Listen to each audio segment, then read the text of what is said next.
Olá a todos, olá a todas. Primeiro, quero começar dizendo que é um prazer estar aqui, né, falando para o terceiro Congresso de Práticas Integrativas em Autismo e TDAH. É um prazer enorme estar com vocês. Agradeço, inclusive, o convite aí da comissão organizadora.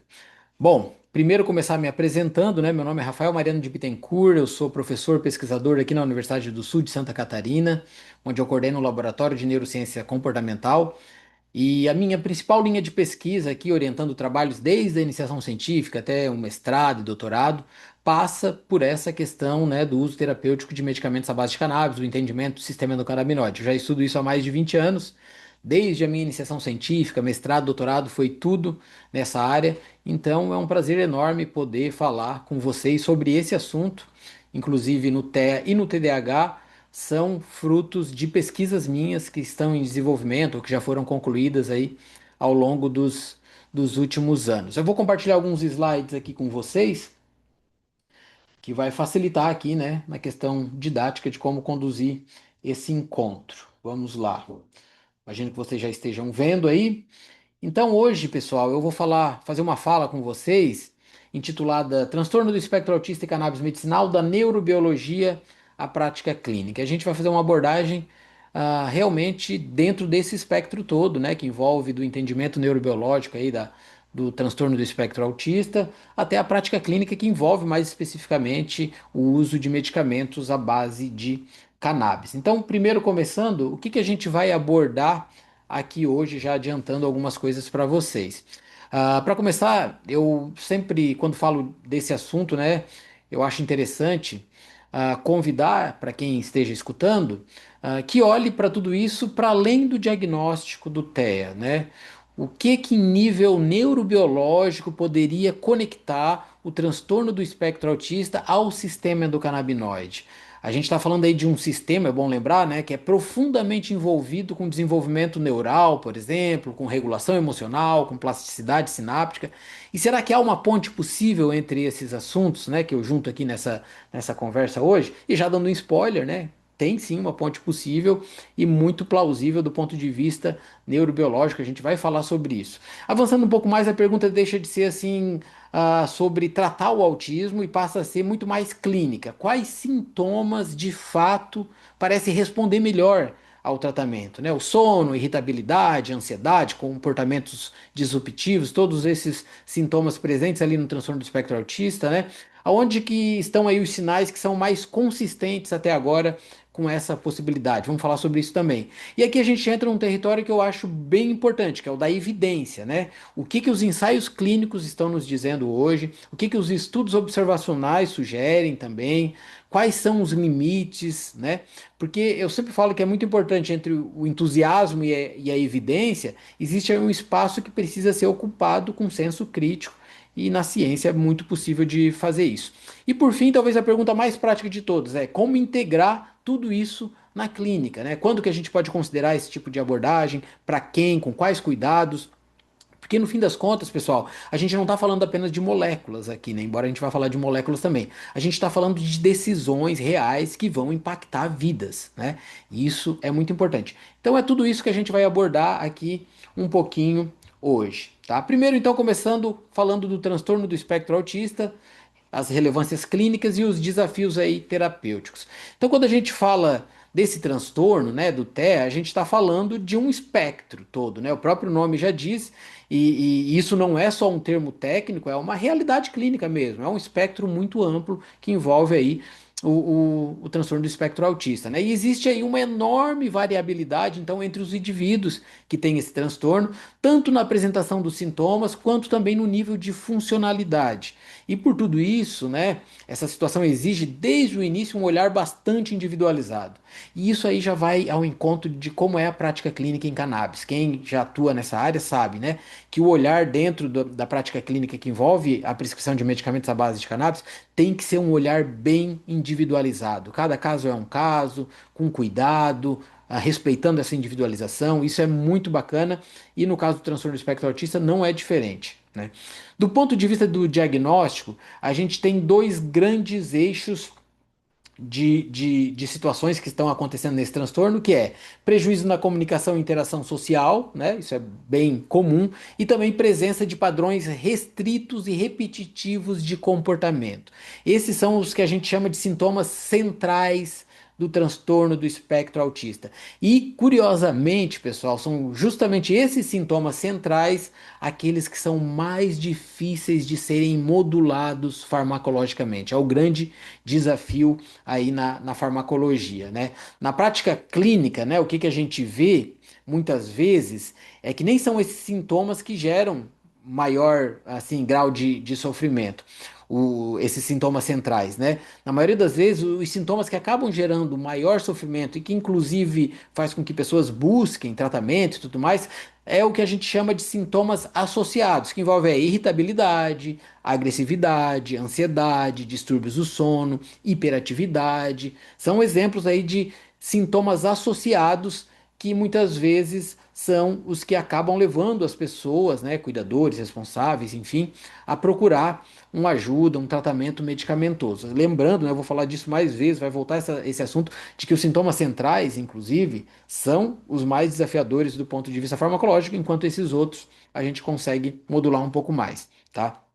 E aqui a gente entra também num ponto bem crucial, né? Que hoje as medicações que são aprovadas, como a risperidona e o aripiprazol, elas não atuam nos sintomas centrais, como eu acabei de mencionar. Os sintomas ali associados são mais comumente responsivos ao tratamento. Os sintomas centrais não respondem muito bem a esse tipo de medicação, né? Então, essas medicações acabam sendo utilizadas muitas vezes para tratar ali, diminuir a irritabilidade, os comportamentos disruptivos, e mesmo assim ainda tem muitos efeitos adversos, esses medicamentos causam muitos efeitos adversos que várias vezes impossibilitam o seu uso, né? Diante de tudo isso, tem aí uma necessidade clínica que ela é muito clara, que é ampliar o repertório terapêutico, ter mais possibilidades de tratamento que realmente possa trazer uma resposta, inclusive, mais satisfatória, né?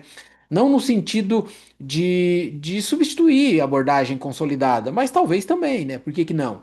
Mas muito mais hoje de integrar estratégias aí que possam modular esses sintomas, né? Que estão aí presentes no transtorno do espectro autista, modular esses sintomas com uma maior tolerabilidade e também com uma maior eficiência, pegando de repente mais sintomas.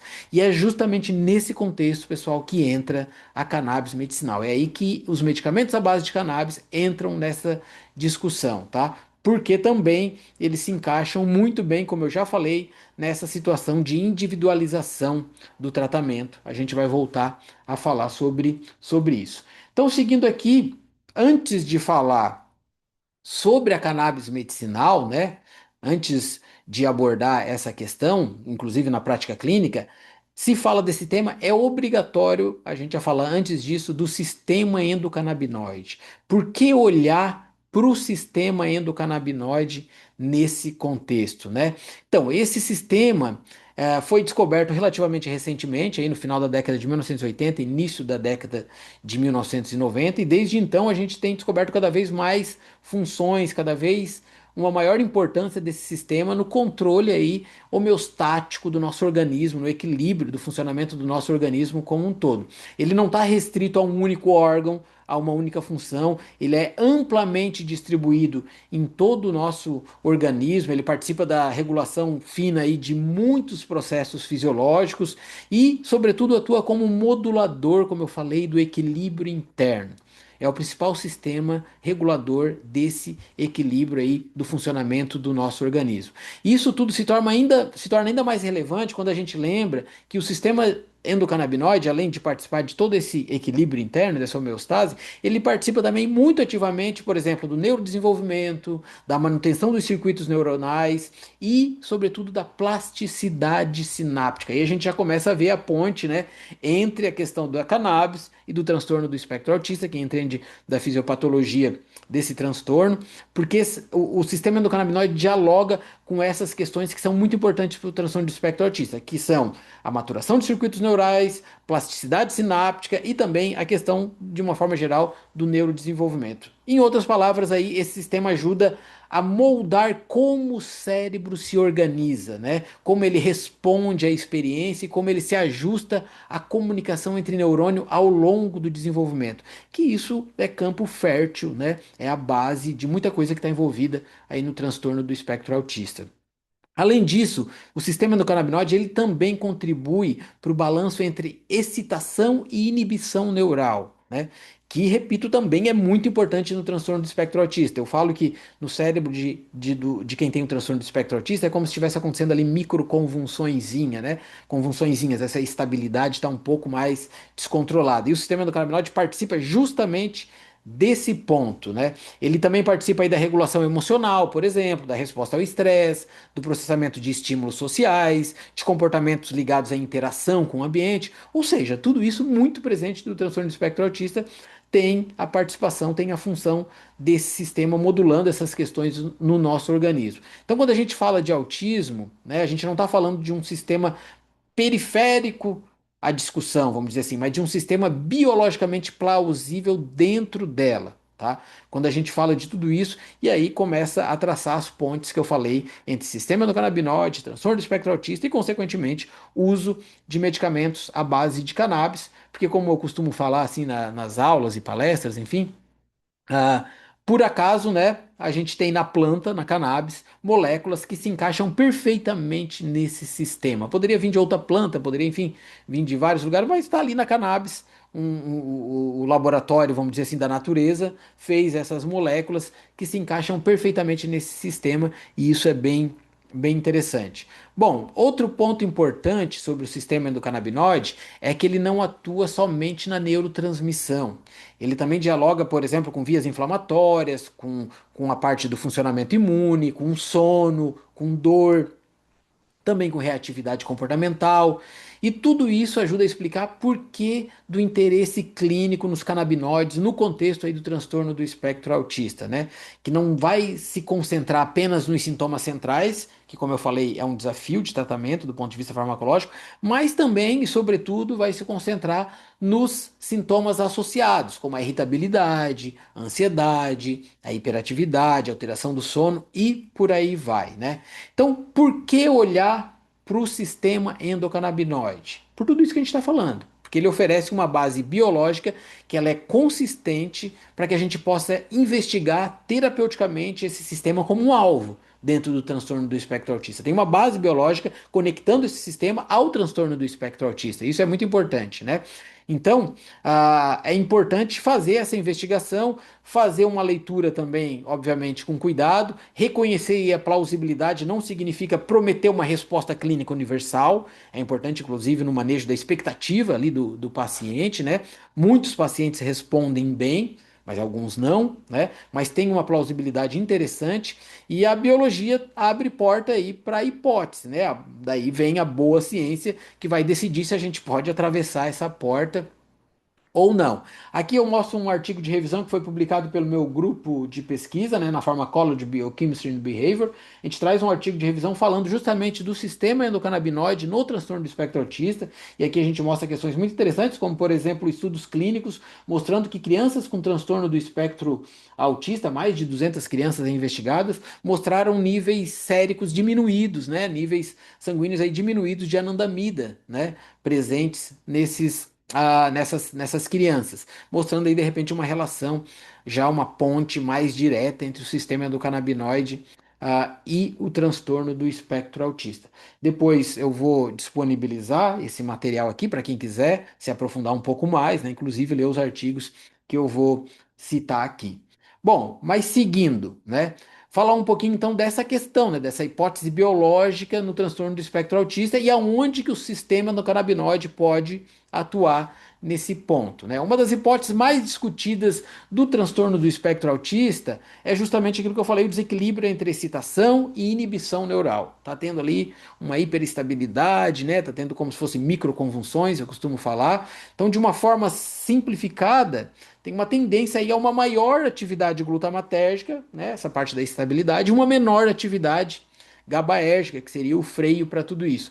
E isso, obviamente, vai levar a circuitos que são mais reativos, que são menos estáveis. E aqui entra um ponto bem interessante. O sistema endocannabinoide ele atua justamente modulando a liberação de neurotransmissores. Ele funciona, vamos dizer assim, como um freio fino que ajusta esse equilíbrio, né? Inclusive, parte do meu doutorado eu fiz no departamento de neurociência da Faculdade de Medicina da Universidade de Coimbra, em Portugal, e eu fui lá justamente para trabalhar em uma técnica que via a participação ali dos canabinoides na modulação de neurotransmissores. E a gente viu justamente isso, que os canabinoides modulam a transmissão ali glutamatérgica e GABAérgica, funcionando como esse freio fino, né?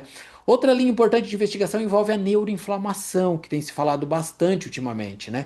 Os estudos ultimamente têm mostrado que há um aumento de marcadores inflamatórios e alterações na ativação microglial em indivíduos aí que têm o transtorno do espectro autista. E o sistema endocannabinoide, principalmente via receptores CB2, no sistema endocannabinoide a gente tem receptores CB1 que estão bastante presentes no sistema nervoso central, mas também na periferia do corpo, e os receptores CB2 que estão bastante presentes na periferia do corpo, mas também tem no sistema nervoso central, sobretudo nas células ali da micróglia, por exemplo, né? A gente viu que o sistema endocannabinoide, então, principalmente através desse receptor CB2, participa da regulação da resposta imune e inflamatória. Isso levanta uma hipótese de que ele possa modular esse componente inflamatório. Inclusive, aqui no laboratório que eu coordeno, a gente faz pesquisas pré-clínicas em ratinhos, né, no laboratório, e a gente sempre analisa essas respostas neuroinflamatórias, sobretudo respostas antineuroinflamatórias dos canabinoides. A gente faz análise de diferentes estruturas do cérebro dos ratinhos, né? E a gente vê que realmente os canabinoides, através do sistema do canabinoide, acabam tendo uma função muito importante nessa resposta relacionada à neuroinflamação, a estresse oxidativo, esse tipo de coisa. Tem um fator, como se fosse um fator neuroprotetivo ali nesse processo como um todo, né? Também se discute aí no TEA alterações na formação e na poda sináptica, o que impacta ali na conectividade cerebral. E o sistema endocannabinoide, mais uma vez, participa diretamente da plasticidade sináptica, incluindo aí mecanismos como depressão de longo prazo, que é quando o neurônio fica ali um pouquinho mais tempo, né, de uma forma um pouco mais sustentada, desligado, vamos dizer assim, e influencia, obviamente, como os circuitos aí se ajustam ao longo do desenvolvimento, né? E o sistema endocannabinoide, ele é um importante neuromodulador e também certamente tem um impacto nesse tipo de situação. E quando a gente olha os sintomas centrais do transtorno do espectro autista, a gente precisa considerar alguns circuitos bem específicos, né? Como os circuitos envolvidos em sociabilidade, em processamento emocional, em recompensa, que estão aí no core, né? Que fazem parte desses sintomas centrais. E há evidências, obviamente, de que o sistema endocannabinoide ele participa da modulação desses circuitos e, consequentemente, influencia comportamentos sociais e respostas ao ambiente, que são situações muito importantes, né? Situações chave no transtorno do espectro autista. E o ponto-chave aqui é que a gente não está falando, né, de um único mecanismo isolado. Como vocês falaram, aí eu citei vários mecanismos aqui, ó, vários mecanismos anteriormente, né? Então a gente não está falando de um único mecanismo isolado. O TEA envolve aí múltiplos processos biológicos e, ao que parece, o sistema endocannabinoide tem a particularidade de atravessar vários desses processos. Isso que torna esse sistema um alvo farmacoterapêutico para esse transtorno muito interessante. Isso ajuda a entender por que, por exemplo, clinicamente, os efeitos que a gente observa, eles tendem a aparecer mais em sintomas associados do que necessariamente nos sintomas nucleares. Mas tudo isso coloca o sistema endocannabinoide como um alvo muito, muito interessante mesmo, né? E repito, né? Por acaso moléculas que estão lá na planta, na cannabis, se encaixam perfeitamente nesse sistema. Qualquer coisa que se encaixasse perfeitamente nesse sistema teria um potencial gigantesco no transtorno do espectro autista por causa das funções desse sistema nas condições ali, inclusive biológicas que eu acabei de falar, do transtorno do espectro autista. Qualquer molécula que se encaixasse ali seria promissora. E repito, por acaso já tem essa molécula prontinha, feita pela natureza, dentro da cannabis, e hoje a gente pode extrair ela de lá, transformar em medicamento e assim atuar nesse sistema e ter um potencial aí bem Interessante, né? Aqui eu coloco, né, no slide, o sistema endocannabinoide modula sob demanda, isso é interessante também de se colocar. O sistema endocannabinoide, os endocannabinoides ali, a anandamida é um endocannabinoide, né? O 2-arachidonilglicerol é outro endocannabinoide, além dos receptores CB1 e CB2, tem ligantes endógenos, anandamida e 2-AG, tem enzimas de degradação desses endocannabinoides, por exemplo, e esses endocannabinoides, eles são produzidos sob demanda, não é igual os outros neurotransmissores clássicos, como dopamina, serotonina, que são armazenados em vesículas. Eles são produzidos sob demanda. Quando o corpo precisa, quando o cérebro precisa, o sistema nervoso, ele vai lá e é produzido a partir de fosfolipídio de membrana. E também aqui a transmissão, ela acontece através de um feedback negativo. É da pós-sinapse para pré-sinapse, é ao contrário da neurotransmissão clássica. Isso já mostra esse potencial do sistema endocannabinoide de atuar como neuromodulador. A anandamida, o endocannabinoide, sai da pós e vai lá na pré e modula essa pré-sinapse. Diz assim, ei, libera menos glutamato aí, por exemplo. Então faz essa modulação fina que é muito interessante, tá? E há um potencial, como eu já tenho dito, para reduzir os sintomas comportamentais e sociais do TEA por causa dessas funções que o sistema endocannabinoide exerce no organismo. Bom, então falando do sistema endocannabinoide, fazendo essa ponte, né, através das funções do sistema endocannabinoide e as questões que estão presentes no transtorno espectro autista, a ponte feita, a gente pode falar naquilo que modula esse sistema endocannabinoide, que é o quê? A cannabis medicinal, né? As moléculas, os fitocannabinoides. A cannabis eu costumo falar que é uma farmacopeia inteira, né? Um laboratório inteiro ali dentro.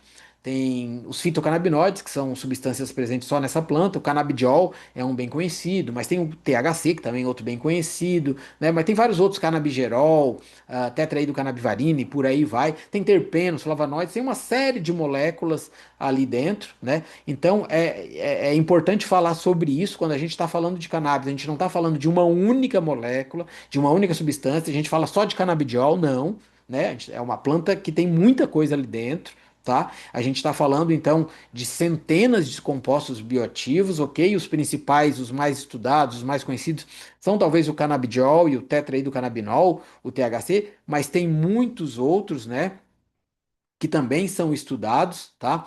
O próprio canabidiol e o THC, eles são estudados e tem perfis bem diferentes entre eles. O THC ele tem uma ação psicoativa aí mais intensa, que atua diretamente no receptor CB1. Já o CBD, por exemplo, ele tem um perfil um pouco mais complexo, tem uma baixa afinidade ali direta pelos receptores CB1, mas ele modula vários sistemas, incluindo esse sistema serotoninérgico, canais iônicos, até o próprio sistema do canabinoide. Tem estudos mostrando que o canabidiol ele não atua diretamente no CB1, mas de uma forma indireta ele atua, porque talvez ele iniba as enzimas que degradam a anandamida. Inibindo essas enzimas, a gente tem uma potencialização da anandamida, o endocannabinoide que eu falei para vocês, e aí ele indiretamente ele acaba ativando também receptor CB1. Durante meus estudos de mestrado e doutorado, a gente viu um pouco disso, inclusive essa ação indireta do canabidiol no receptor CB1. Então, dentro dessa lógica de uma planta, né, ampla, complexa, com vários constituintes, surgiu um conceito hoje que está muito bem fundamentado já na ciência. Ainda tem muito que compreender, obviamente, mas a gente já tem sabido, por exemplo, sobre um conceito que a gente chama de efeito comitiva, o entourage effect, o nome mais bonito que deram, né, para esse efeito, que é o quê? Esse efeito comitiva sugere aí uma possível sinergia entre os canabinoides e todos os outros compostos da planta, terpenos, flavonoides, por aí vai, né? Uma sinergia, e isso é uma hipótese bem interessante, inclusive com suporte aí pré-clínico, né? De que todos os componentes da planta funcionam melhor do que suas partes em isolado. Então, às vezes a pessoa fala, o CBD ok, o resto não, né? Tá um pouco por fora, talvez, disso. A ciência tem mostrado aqui, eu trago um artigo muito interessante do Ethan Russo, publicado na British Journal of Pharmacology, que faz uma discussão bem interessante sobre essa questão. Eles trazem aqui, ó, que evidências indicam que muitos dos efeitos terapêuticos observados com o uso de fitocannabinoides ocorrem de fato muito mais a partir da interação complexa de todos os compostos presentes na planta do que a ação isolada de um único composto. Então, isso é uma coisa bem importante. A planta como um todo parece funcionar melhor do que suas partes isoladas. A nossa questão aqui é entender quais fitocannabinoides pode ser mais interessante para uma situação ou para outra. Então pode ter um medicamento aí que seja mais rico num determinado fitocannabinoide, mas não vai ter só aquele sozinho, vai ter todos os outros também, mas vai ter em uma maior quantidade aquele.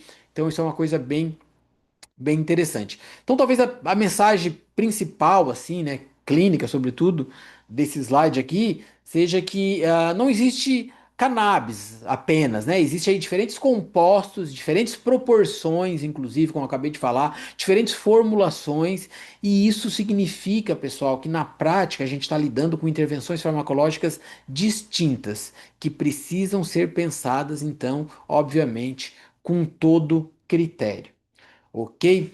E chegando aqui para um ponto muito importante, né? Tá falando aí do sistema do canabinoide, transtorno do espectro autista, ponte que pode ter entre eles, da cannabis, né? Dos medicamentos à base de cannabis, em diferentes proporções, etc., que podem ser a chave disso tudo, né? Pode ser o elo que junta essas possibilidades. Mas o que os estudos têm dito sobre isso, né? Quais são as evidências que a gente já tem sobre esse assunto? Então eu trago aqui para vocês alguns estudos, e quando a gente sai aí da hipótese biológica e entra no campo da clínica, os primeiros dados que aparecem, eles vêm assim em grande parte, obviamente, de estudos observacionais e retrospectivos, né, de inclusive muita gente que já vem usando para isso, muito mais do que às vezes ensaio clínico, randomizado, aquele negócio todo, embora também tenha, eu vou falar. E esses estudos observacionais, no geral, não nos entregam aí uma resposta definitiva, mas eles oferecem sim algo muito importante, que é o que a gente chama de um retrato inicial aí do que tem sido percebido na prática clínica real, com o uso de formulações ricas em canabidiol, às vezes inclusive associadas a pequenas quantidades de tetraidrocannabinol do THC, tá? Sem falar outros fitocannabinoides que podem ter funções interessantes, inclusive em outras condições como o TDAH que vocês estão discutindo aqui no Congresso, né? Eu vou iniciar agora aqui com o meu grupo um ensaio clínico duplo cego, randomizado, controlado por placebo, esse padrão ouro aí da ciência na área médica. A gente vai testar um óleo rico em canabigerol, CBG, um outro fitocannabinoide, em adolescentes com transtorno de déficit de atenção e hiperatividade com TDAH. Então tem muita coisa ainda para ser investigada. Mas voltando aqui, né, pro transtorno do espectro autista e por que a gente tem observado aí através desses estudos, tem se observado, né, que os ganhos mais frequentes, assim, que têm sido relatados, eles aparecem associados em relação a esses sintomas que eu digo ali secundários, né? Os sintomas que não são os sintomas centrais, né? E que são sintomas que geralmente geram aí uma grande sobrecarga clínica, uma sobrecarga na família e tudo mais, que envolve sono, irritabilidade, agressividade, autoagressão, hiperatividade, ansiedade, por aí vai, né? Esses sintomas, tá? Em alguns pacientes também foram descritas aí melhoras em comunicação e interação social. Isso é um ponto importante também. Mas o sinal clínico mais consistente até aqui parece mesmo recair menos sobre essa uma mudança global do TEA e muito mais sobre a modulação desses domínios, vamos dizer assim, domínios específicos do sofrimento desses outros sintomas. Outro dado que ajuda aí a impulsionar o interesse na área foi o perfil de segurança. Isso é muito importante de se dizer e que esses estudos observacionais nos trazem também.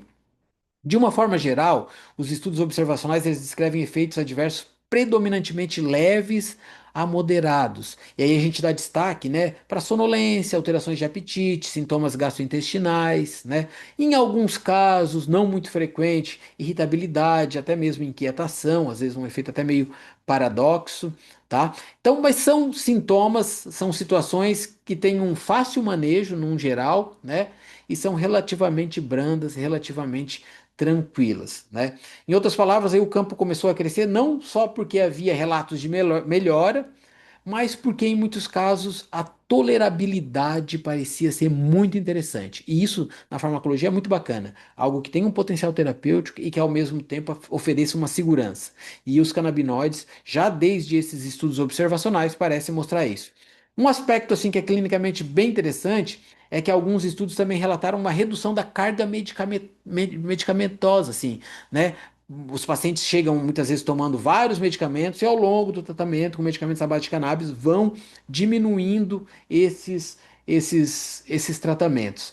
Parte dos pacientes, inclusive, houve uma redução bem pronunciada ou até retirada completa de outros medicamentos. Tem esse estudo aqui, ó, pessoal, que é um estudo que o meu grupo de pesquisa publicou agora recentemente na revista Clinical Neuropsychopharmacology and Addiction, onde o principal ponto desse estudo, a gente acompanhou crianças aí por 6 meses, né, um estudo retrospectivo, ó, com 30 pacientes, e a gente acompanhou crianças por 6 meses, e ele mostra que o óleo rico em canabidiol, além de ser bem tolerado, ele permitiu a redução de medicamentos em crianças com TEA, com melhora clínica preliminar, tá? Sem ali para melhora clínica uma evidência causal, porque não é um estudo que tem um grupo controle, placebo, essas coisas todas, mas deu para ver de forma muito clara essa segurança e também a retirada de outros medicamentos. Isso acontece com bastante frequência. Aqui outros dois estudos que eu trago também na Frontiers in Neurology, né?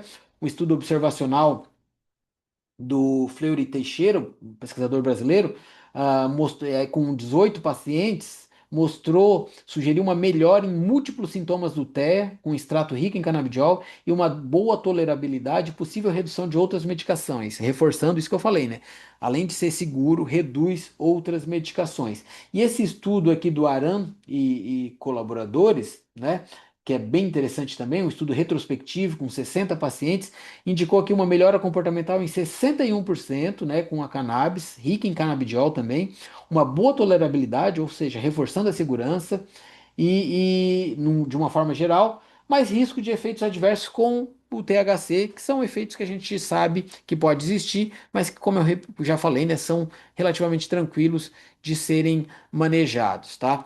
Aqui entra uma parte importante, né, de se falar em relação a esse estudo, ao raciocínio científico, é que esses estudos, por serem observacionais, tal, eles têm sim algumas limitações. No geral, isso aqui, por exemplo, não tem um grupo controle, né? Há uma dependência bem importante aí do relato dos cuidadores também, tem uma heterogeneidade grande entre as formulações, usa um tipo de óleo, usa outro tipo de óleo, mais CBD, a proporção diferente em outro estudo, diferença de dose, de perfil clínico, né?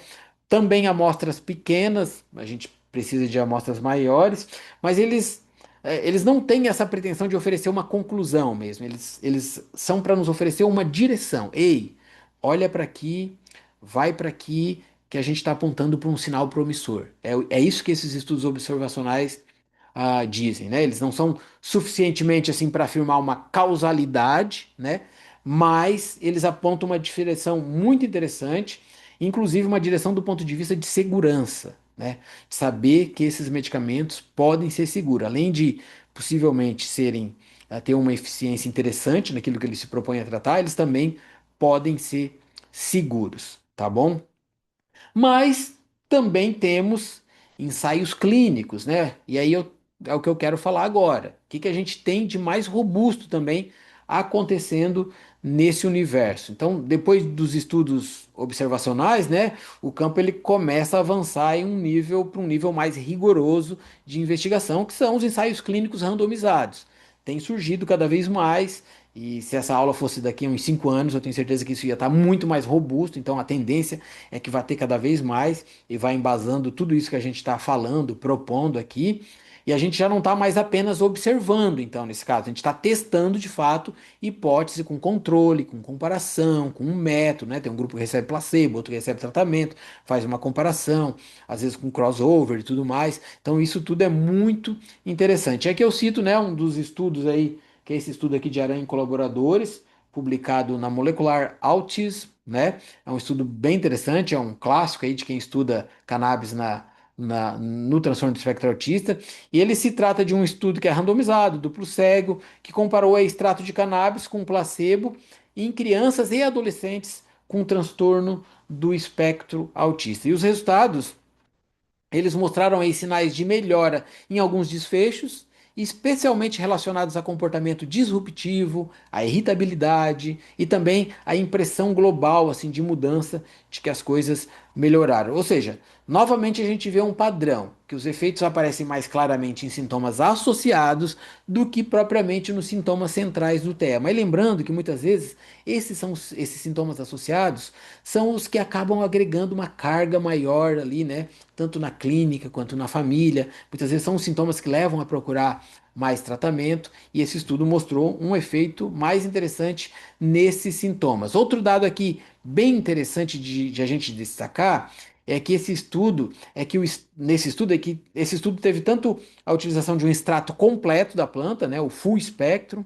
que a gente costuma falar, que tem todos os componentes da planta, e também teve ali a comparação com o canabidiol isolado, por exemplo, né, que eu falei lá, lembra do efeito comitiva, que é o que parece tudo junto, tem se mostrado mais eficiente, melhor do que suas partes em isolado. Esse estudo mostrou, por exemplo, que o extrato completo da planta, ele mostrou resultados superiores, com 49% dos participantes apresentando uma melhora significativa nesse comportamento disruptivo quando a gente compara, por exemplo, a 21% do placebo e cerca de 38% que usou o CBD isolado. Também de uma forma assim bastante semelhante, a, se mostrou na redução dos scores de sociabilidade. O extrato completo teve uma redução maior, né, de 14,9 pontos, comparado ao placebo, mais ou menos 3,6 pontos, e o CBD isolado teve aí um desempenho intermediário. Então, todos esses achados, eles sugerem um maior efeito clínico com formulações completas, né, com tudo junto ali da planta, no frasquinho, reforçando a hipótese do efeito comitiva que eu falei anteriormente. Tudo junto parece funcionar melhor do que suas partes em separado. Geralmente, quando se usa um CBD isolado, tem que usar doses maiores, né? Também aumenta daí a chance de efeitos colaterais por estar usando uma dose maior. Isso acontece também com bastante frequência, tá? Por outro lado, aqui nesse estudo, quando a gente olha para os sintomas nucleares, como a comunicação social, comportamento repetitivo, por exemplo, os resultados eles são mais inconsistentes, né? Isso é importante porque ajuda a calibrar aí as expectativas clínicas, né? Tem que ter uma fala muito honesta nesse sentido. Ó, tem esses sintomas aqui que eu acho que a gente vai conseguir trabalhar bem, esses outros aqui já são mais desafiadores. Esse estudo mostrou isso também, né? O que já tinha falado anteriormente, inclusive. Em relação à segurança, o perfil ele foi considerado bastante aceitável, teve efeitos adversos, mas leves num geral, e formulações aí contendo THC, como já se sabe, exige aí um pouquinho mais de cautela, principalmente nessas populações pediátricas, né? Uma pitadinha de THC junto da sinergia de todos os outros ali parece ser interessante, mas é preciso ter uma cautela com essa pitadinha de THC, sobretudo aqui em populações pediátricas, né, reforçando que é importante isso. Então, o que que esse estudo nos diz? Que existe um sinal clínico que merece atenção, né, de resultado aí dos medicamentos à base de cannabis no transtorno do espectro autista, mas não é uma evidência definitiva, obviamente. Na ciência, né, eu costumo falar, como diz o poeta, uma andorinha não faz verão, precisa vários outros estudos também mostrando a mesma coisa. Mas o campo tem avançado, sim, bastante. Ainda não chegou assim ao ponto de oferecer uma resposta conclusiva para isso, para todos os domínios do TEA. Lembra que eu falei que é um transtorno com um espectro muito amplo, mas a gente tem aí um caminho, um cenário que é bem interessante. Indo agora para esse outro estudo publicado por Silva Júnior e colaboradores, um estudo aí feito por brasileiros que trouxe resultados bem interessantes também, né? Um ensaio clínico randomizado, duplo cego, placebo controlado também, ou seja, o nível, né, a máximo aí dentro da ciência da área médica. Nesse estudo, eles pegaram 60 crianças com transtorno do espectro autista, entre 5 e 11 anos de idade, e foram divididos em dois grupos. Um grupo recebeu o extrato de cannabis rico em CBD, enquanto o outro recebeu placebo. E o tratamento foi realizado por 12 semanas, né, 3 meses, e permitiu avaliar tanto a eficácia quanto a segurança desse tratamento. E o resultado mostrou uma melhora bem interessante, significativa em alguns domínios aí que são relevantes dentro do espectro autista. Por exemplo, houve uma melhora na interação social, né? Isso aí a gente já está falando até de sintomas ali centrais. Houve uma redução da ansiedade e também uma diminuição da agitação psicomotora, por exemplo, que são resultados bem interessantes. Também foi observada aí melhora na concentração, especialmente no caso de transtorno do espectro autista um pouco mais leve, deu uma ajudada nessa situação um pouco melhor. Além de mudança no comportamento alimentar também teve, como um aumento de número de refeições diárias. É importante destacar aqui em relação a esse artigo. Então, esses achados eles são bem interessantes porque eles apontam para efeitos em domínios funcionais, né, que impactam diretamente a qualidade de vida não só da criança, mas da família também. Em relação à segurança, O tratamento ele foi bem tolerado, como no geral tem sido mostrado aí pelos estudos, desde os observacionais.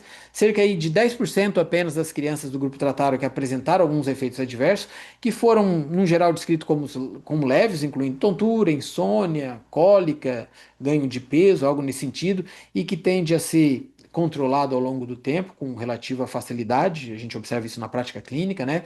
Então, isso reforça um padrão que já apareceu em outros estudos, inclusive nos observacionais que eu falei para vocês. Quando monitorado adequadamente, o uso de extrato rico em canabidiol ele tende a apresentar um perfil de segurança muito, muito aceitável. Isso é bem interessante, pessoal. Bom, seguindo aqui, né, em relação às evidências recentes, o que que tem mudado nesse campo que a gente está falando aí do uso de cannabis no transtorno do espectro autista.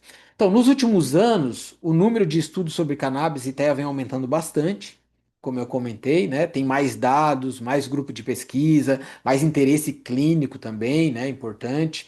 E também é importante dizer que o campo cresceu em quantidade de uma forma bem pronunciada, mas não ainda na mesma proporção em robustez metodológica. Ainda faltam ensaios clínicos randomizados, controlados por placebo, a gente precisa. Mas não é fácil fazer um ensaio clínico, né? Uma pesquisa como essa é uma pesquisa bastante cara, precisa de bastante investimento. Então está começando agora a se olhar por esse campo. Por isso que eu falo, daqui a uns 5 anos, essa aula com certeza vai ter muito mais desses estudos que estão começando por agora, levam tempo para ser finalizados também e tudo mais, né? Bom, as revisões mais recentes elas começam a convergir em um ponto bem importante, que os efeitos mais consistentes eles continuam aparecendo em sintomas associados, como eu falei para vocês, né? Como a irritabilidade, a hiperatividade, a ansiedade, distúrbio do sono, por exemplo, né? E foi o estudo, o padrão que a gente viu ali nos estudos observacionais e também no ensaio clínico. Nos ensaios clínicos que eu mostrei para vocês. Então, esses sintomas associados parecem serem aqueles que acabam tendo um resultado mais interessante, tá? Por outro lado, quando o foco são os sintomas nucleares do TEA, né? Comunicação social e comportamento repetitivo, embora tenha tido aí resultados também, alguns resultados interessantes, mas no geral esses resultados continuam muito heterogêneos, pouco conclusivos, e esse talvez seja hoje o principal limite dessa área, né? Trabalhar esses sintomas nucleares. Mas repito, geralmente nem são esses os sintomas que acabam dando uma maior sobrecarga ali, tanto na clínica quanto na família.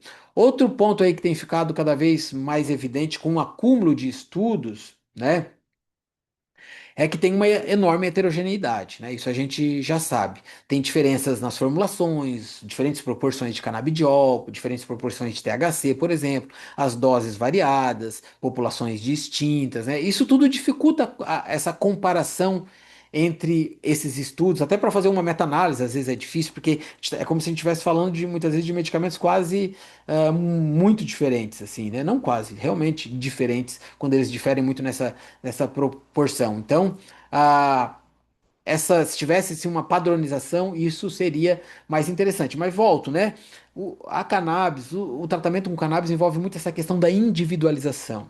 Então, às vezes é difícil encaixar na caixinha da ciência tradicional algumas coisas mesmo. No caso da cannabis tem isso, essa questão da individualização que é muito importante. Cada paciente responde de um jeito, cada formulação vai ter um efeito diferente dependendo do paciente, tudo isso é muito importante, né? Então, talvez a mudança mais interessante de tudo isso, né, não seja nem só nos resultados, mas na pergunta que o campo começou a fazer. A questão já não é mais apenas funciona ou não funciona, mas sim para quem funciona melhor, em qual contexto, com qual formulação, em qual dose, né? Isso é muito, muito bacana. Eu costumo dizer, isso é um sinal de amadurecimento científico. Já não é mais assim, funciona ou não funciona. É como funcionar melhor, né? Em que situação, qual contexto, qual pessoa. Então a gente teve um passo aí bem interessante, um amadurecimento nesse sentido, não há dúvida em relação a pesquisas com o uso de medicamentos à base de cannabis no transtorno do espectro autista, tá? E daí, quais sintomas parecem responder melhor, né? O que que a ciência tem dito nesse sentido? Então, quando a gente reúne aí todos os estudos observacionais, os ensaios clínicos, as revisões mais recentes, a gente começa a ter um padrão que é relativamente claro. os canabinoides eles parecem atuar melhor sobre sintomas associados, como eu venho falando, do que nos sintomas nucleares do TEA. E isso é muito importante do ponto de vista clínico, porque muitas vezes, repito, são justamente esses sintomas associados os que mais desorganizam a rotina da criança, da família, do cuidado como um todo, né? Entre os domínios aí com sinal de maior consistência, né, de resultado, vem a irritabilidade, por exemplo, a agressividade, os episódios ali de autoagressão. Esses sintomas eles aparecem de uma forma bastante recorrente nos estudos, né, como alvos aí com maior probabilidade de melhora, especialmente quando a gente fala em uma desregulação comportamental importante, né? É como se em parte dos pacientes o tratamento ajudasse a reduzir a tempestade, né? Mesmo sem necessariamente aí mudar toda a paisagem do neurodesenvolvimento, mas reduz aquela tempestade e isso por si só já é bastante coisa. Outro grupo de sintomas que parece aí responder relativamente bem envolve a hiperatividade, a ansiedade, a agitação. Então aqui existe uma plausibilidade biológica que é bem razoável, bem interessante. Já que a gente está falando de domínios aí ligados à estabilidade neuronal, né, ao estresse, à modulação emocional, que são áreas que o sistema endocannabinoide tem uma participação conhecida, como a gente viu. Então, mais uma vez, a gente não está falando de uma resposta universal, mas de um sinal clínico que se repete em diferentes estudos e que pode ter uma plausibilidade biológica que é bastante razoável, né? Outra situação que parece ser bastante importante, que define muito dos outros comportamentos, inclusive, é aqui a questão dos distúrbios do sono.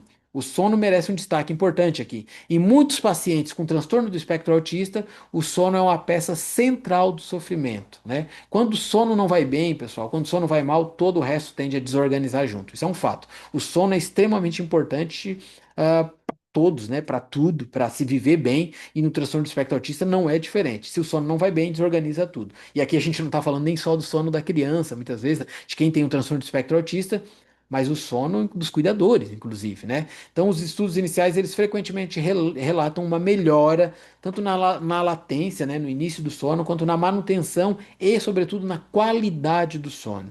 E isso vai repercutir diretamente, sem dúvida nenhuma, e diretamente também, no comportamento, na atenção, na sobrecarga familiar. Tudo isso vai melhorar. Eu escutei vários casos em que a família diz: a gente está dormindo. Entende? A criança está dormindo, nós também estamos dormindo, e isso por si só já melhorou muito. E de fato, é isso, pessoal. Se o sono melhora, muita coisa melhora. E os canabinoides no transtorno do espectro autista, num geral, parece ter bons resultados em relação ao sono, né?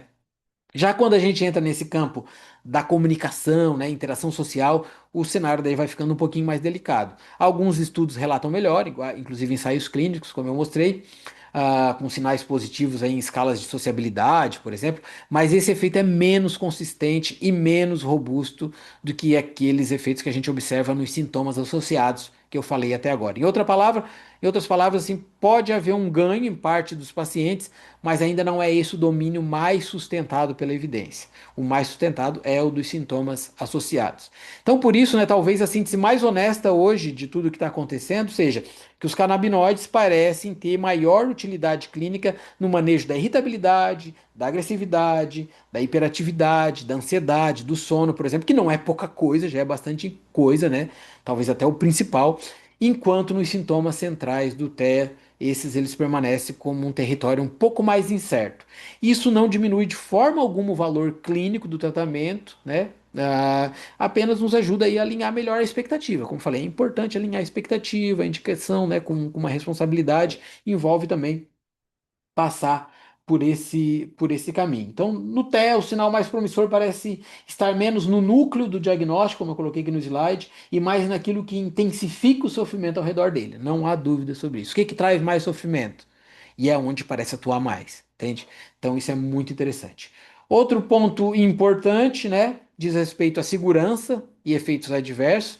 Quando a gente olha aí para a literatura disponível até aqui, né, um ponto bem importante que tem uma consistência já, é que os medicamentos à base de cannabis, especialmente aí as formulações ricas em canabidiol, elas tendem a apresentar um perfil de segurança que é globalmente favorável. É bem interessante, né? Favorável não significa isento de efeitos adversos, obviamente, isso é importante dizer. Sobretudo em pediatria, essa distinção aí ela é fundamental, né? Então aqui o raciocínio clínico ele não deve ser nem alarmista e nem ingênuo, ele deve ser cuidadoso. Mas, no geral, tem uma segurança bem interessante. Dentre aí os eventos que mais aparecem, né? A gente traz aí a sonolência, né? Aparece em diferentes estudos, pode surgir aí principalmente no início do tratamento, no início do tratamento, durante aí os ajustes de dose e tudo mais. No geral, como eu falei, bem manejado. Em alguns casos é leve e transitória, outros pode exigir aí uma desaceleração da titulação, né? Diminuir ali a velocidade com que vai se aumentando a dose, estabilizar a dose, né? Ou redistribuir os horários, enfim. Mas, no geral, é relativamente tranquilo. Em termos clínicos, isso nos lembra, né, que até mesmo um efeito que é aparentemente simples, como ficar um pouquinho mais sonolento, também pode ser terapêutico em um contexto e indesejado em outro. Às vezes a criança não está dormindo direito, vai melhorar o sono, é bom, como a gente acabou de falar, mas ficar muito sonolenta também não é interessante. É uma coisa que pode acontecer. O apetite também pode se modificar, como tenho falado, né? Alguns pacientes apresentam uma redução do apetite, outros já apresentam um aumento na ingestão de alimentos e tal. Então, esse dado falo que ele é particularmente interessante, porque ele nos lembra, né, que a resposta ela não depende apenas do composto em si, mas da formulação, da dose, do perfil individual, lembra? Da individualização que eu falei, possivelmente também da presença ou não de THC, isso conta. Então, em crianças com seletividade alimentar, ou, por exemplo, alterações importantes aí da rotina alimentar, esse ponto ele merece sim um monitoramento mais atento. Outro grupo de efeitos adversos que aparecia aí inclui a irritabilidade, inquietação, né? Um efeito meio paradoxo até. Ah, Em alguns casos tem uma piora transitória da agitação. Então, isso é importante porque a gente está falando justamente de sintomas que muitas vezes é o que motiva a busca pelo tratamento, né? Eu estou buscando tratamento justamente para diminuir isso, e daí aparece como um efeito adverso, dá uma pioradinha nisso. Pode acontecer, né? Então, o mesmo campo clínico que pode melhorar em alguns pacientes também pode inicialmente se desorganizar. Isso pode acontecer, por isso que o acompanhamento, né? A atenção ali é muito importante. Então, sobretudo ali a leitura dos primeiros dias, né, ou semanas, precisa sim ser feita com uma escuta clínica fina, uma atenção especial, sem conclusões precipitadas. Tem também a questão dos sintomas gastrointestinais, que aparecem com uma frequência razoável na literatura, especialmente a diarreia, desconforto abdominal, náusea, vômito, por exemplo. Na maior parte das vezes, esse efeito eles são leves e moderados, manejáveis aí, relativamente tranquilos, tá? Outra coisa que exige uma atençãozinha são as formulações com THC, né, que vai exigir um maior nível de vigilância neurocomportamental, vamos dizer assim. Então, quando tem um THC ali, sobretudo às vezes pitadas maiores, precisa aumentar o cuidado nesse sentido, né? Isso não significa que o THC deve ser excluído de toda discussão clínica, não é isso, mas sim que o uso em crianças e adolescentes sim exige uma justificativa mais sólida, uma dose baixa, uma titulação lenta, um monitoramento próximo, né? Então tudo isso é bem importante de se destacar aqui, né? E aqui é uma mensagem que eu acho bem importante, né? Que está aqui no slide, por exemplo, no cérebro em desenvolvimento, a segurança ela não está apenas no medicamento, está na dose, na formulação, no acompanhamento clínico como um todo. Então é preciso ter uma atenção nesse sentido. Já se encaminhando aqui para os finalmente dessa minha fala, ainda temos lacunas e incertezas, né? O que que a gente ainda não sabe e o que que a gente precisa esclarecer melhor. Uma das primeiras perguntas ainda em aberto é, afinal, né, quais pacientes com TEA tendem a responder melhor? No geral, vários respondem, mas lembra, é um espectro grande, uma variabilidade grande. Então, quais que respondem melhor, né?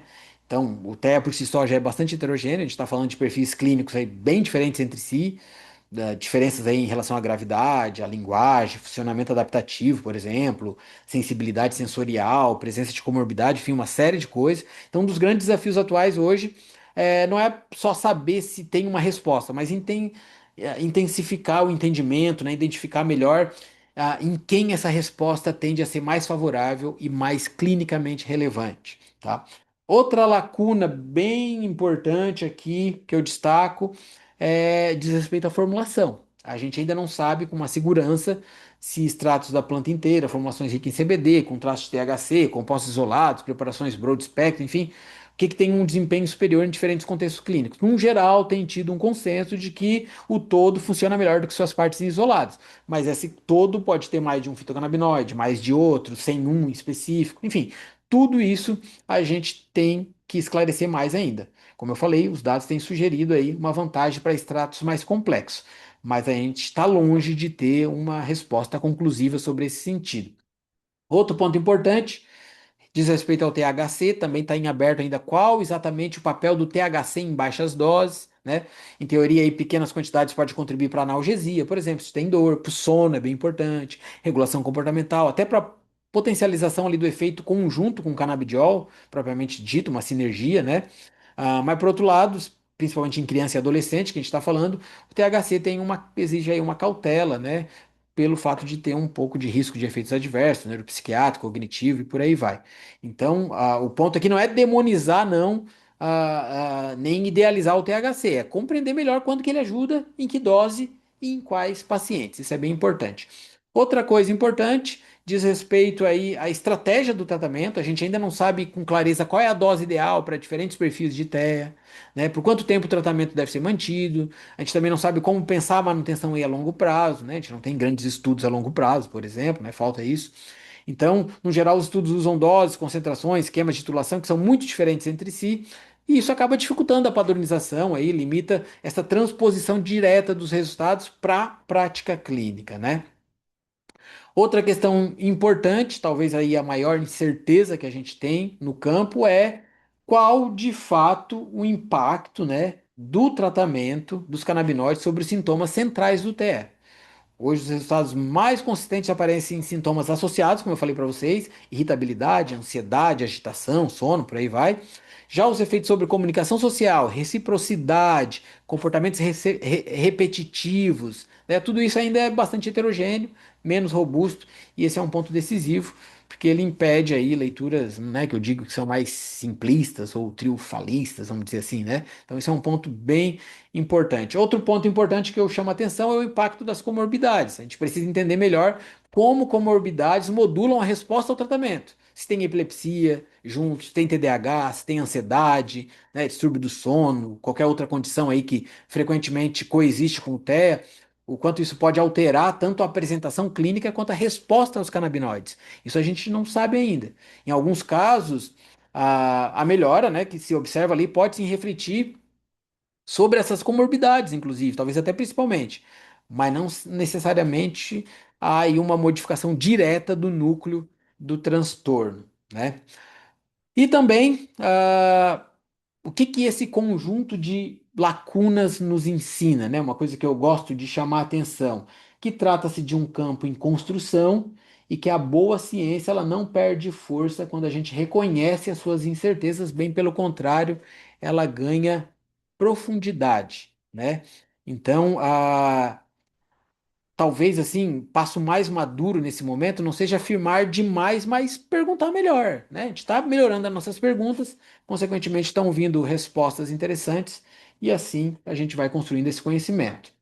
Em relação ao raciocínio clínico de tudo isso que eu estou falando, né? Quando considerar a cannabis medicinal? Então, depois de olhar aí a neurobiologia, os estudos observacionais, né, os ensaios clínicos, também essas lacunas que eu falei para vocês, a pergunta naturalmente surge né, quando considerar a cannabis medicinal na prática clínica? E a primeira resposta precisa ser bem sensata, bem sóbria. Não como uma solução universal, obviamente, né, nem como um atalho terapêutico, mas como uma possibilidade clínica que pode fazer sentido em alguns contextos específicos, né? No geral, a cannabis medicinal ela passa a entrar aí no raciocínio quando o paciente apresenta sintomas-alvo, né? Daqueles que eu falei, né? Pelos quais aí já existe alguma plausibilidade biológica, também algum sinal clínico na literatura. No caso do transtorno do espectro autista, isso parece fazer mais sentido aí quando a gente está falando de irritabilidade, agressividade, autoagressão, hiperatividade, ansiedade, agitação, distúrbio do sono, né? Muito mais do que uma proposta direta aí sobre os sintomas centrais do transtorno, é importante deixar isso claro. Outro ponto importante é a intensidade do impacto clínico. Às vezes o sintoma ele não é o núcleo do diagnóstico, mas é ele que desorganiza ali, como um todo, né, a vida da criança, inclusive da família. Então, é ele que rompe o sono, por exemplo, que desestrutura a rotina, que aumenta a sobrecarga ali dos cuidadores, né, que compromete a permanência na escola também, que torna todo o cotidiano mais sofrido. Então, nesses casos, mesmo uma melhora parcial, pessoal, pode ter sim um grande valor terapêutico, isso tem que ser considerado, né? A cannabis medicinal ela também pode ser considerada quando as opções convencionais não produziram resposta satisfatória, né? Quando não trouxeram ali os efeitos que a gente quer e ainda por cima trouxeram efeitos adversos que são importantes. Isso acontece com muita frequência, inclusive, né? Não, de repente também não se alcançou ali os sintomas que mais afetam aquele paciente, por exemplo. Então esses casos são importantes também de ser considerado, né? Aqui o raciocínio não deve ser necessariamente no sentido de uma substituição automática, mas de uma integração ali bastante cuidadosa, né, de uma estratégia terapêutica mais ampla. Isso é bem interessante, tá? E considerar não significa prescrever de imediato também, é importante dizer isso, né? Antes disso é preciso fazer uma triagem clínica com atenção, idade, perfil neuropsiquiátrico, comorbidades, uso concomitante de outras medicações, o risco de interações que pode ter e é pouco ainda estudado, relativamente pouco estudado, presença ou não de epilepsia, de TDAH, né, ansiedade, por exemplo, analisar com cuidado o lugar do THC nessa equação toda. Então, na pediatria, a decisão ela precisa ser sempre mais criteriosa, né? A gente está lidando com um cérebro que ainda está em desenvolvimento. Isso é importante de se relatar. E por fim, assim, a indicação ela faz mais sentido quando existe um alvo clínico definido, assim, um plano de acompanhamento possível, né? O prescritor ele precisa saber o que que ele deseja observar: menos crise de irritabilidade, melhor sono, redução de agitação, mais tolerância social. O que que tá pior ali? O que que tá incomodando mais? O que que eu quero atingir, né? Sem esse objetivo clínico claro, o tratamento ele corre o risco de virar uma expectativa um pouco difusa, assim, né? E é importante lidar, inclusive, com isso, com as expectativas. Então, eu sempre falo, né? A medicina não tem que caminhar na névoa, ela tem que caminhar ali com critério, né? Sempre que possível. Então, talvez essa seja a síntese, assim. Considerar a cannabis medicinal nesse contexto, né? Não é só reconhecer que ela pode ajudar, mas saber em quem, para qual objetivo, com quais limites, sobre qual vigilância clínica, né? A boa indicação ela nasce justamente desse encontro, assim, entre evidência, prudência, singularidade. Tudo isso é importante, pessoal, tá bom? E finalizando aqui, falei pra caramba, né? Já falei bastante, o professor é assim mesmo, fala bastante. Espero que vocês estejam aí curtindo e aprendendo. Mas para concluir aqui, trazer umas mensagens centrais, né? Uma primeira mensagem importante assim, dessa aula que eu trago é reconhecer o papel do sistema endocannabinoide como um modulador fundamental da homeostase neural. Ele é extremamente importante para isso, tá? Esse sistema ele participa da regulação aí de processos como, por exemplo, a gente falou, né, estabilidade neural, resposta ao estresse, inflamação, comunicação sináptica. Por tudo isso, faz muito sentido investigar se a sua modulação pode influenciar aí ou não manifestações comportamentais e emocionais que estão presentes no TEA, né? Esse sistema tem todas essas funções, como eu costumo dizer, por acaso, lá na planta, na cannabis, tem moléculas que atuam diretamente nesse sistema. Por ter essas funções, esse sistema já é por si só um alvo muito promissor. A gente teria de achar uma maneira de interagir com esse sistema. E a gente já achou essa maneira, né? Tem as moléculas que vêm da cannabis. Uma segunda conclusão é que as evidências clínicas ainda estão em desenvolvimento, isso é verdade, né? Mas sim, já apresentam alguns sinais que são bem consistentes, pessoal. Isso é importante destacar também. Tem estudos observacionais, alguns ensaios clínicos, né? Tudo isso aponta para uma melhora em domínios ali, repito, irritabilidade, agressividade, né, ansiedade, hiperatividade, distúrbio do sono, por exemplo. E esses resultados, né, eles sugerem sim que os canabinoides podem ter uma utilidade terapêutica em determinados contextos clínicos, que isso pode ser bem interessante, tá? Outra coisa, né, um padrão que aparece aí repetidamente, quero deixar aqui como conclusão, mensagem central, que aparece aí bastante na literatura, é que os efeitos mais robustos acontecem de fato nesses sintomas associados ao TEA e não necessariamente nos sintomas nucleares, né? Em outras palavras, assim, falando que o tratamento ele parece atuar mais sobre a regulação comportamental e emocional do que diretamente sobre os critérios diagnósticos do espectro. E não tem problema, porque muitas vezes são justamente esses sintomas associados os que trazem maior carga de sofrimento, né? Do ponto de vista de segurança, repito e reforço aqui, os estudos indicam que formulações ricas em canabidiol costumam apresentar uma boa tolerabilidade. Ainda assim, alguns efeitos adversos podem sim ocorrer. O raciocínio clínico ele precisa ser, né, sempre cauteloso, sobretudo na pediatria, e porque a gente tem que pensar, né, a gente está lidando com um cérebro em desenvolvimento, então a variabilidade das formulações, a necessidade de titulação gradual, tudo isso é muito importante nesse contexto. E por fim, talvez a mensagem mais importante seja essa: a cannabis medicinal ela não deve ser vista nem como uma solução milagrosa, nem como um recurso aí que seja marginal, né? Trata-se de uma ferramenta terapêutica em investigação que precisa ser utilizada dentro de um raciocínio clínico estruturado, baseado em evidência científica, prudência terapêutica e também com acompanhamento cuidadoso do paciente, né? A cannabis medicinal, como eu coloquei aqui, ó, não simplifica a complexidade do TEA, mas pode ajudar a modular parte do sofrimento que emerge, né, desse dessa complexidade, por exemplo. Tá bom, pessoal? Então, assim, aqui estão referências que eu utilizei. Como eu falei, depois eu vou colocar esse material à disposição aí de vocês. Esse material vai estar disponível. Espero que vocês tenham aí feito boas reflexões, como eu costumo dizer para os meus alunos, boas sinapses, né? Aprendido coisas interessantes através dessa minha fala.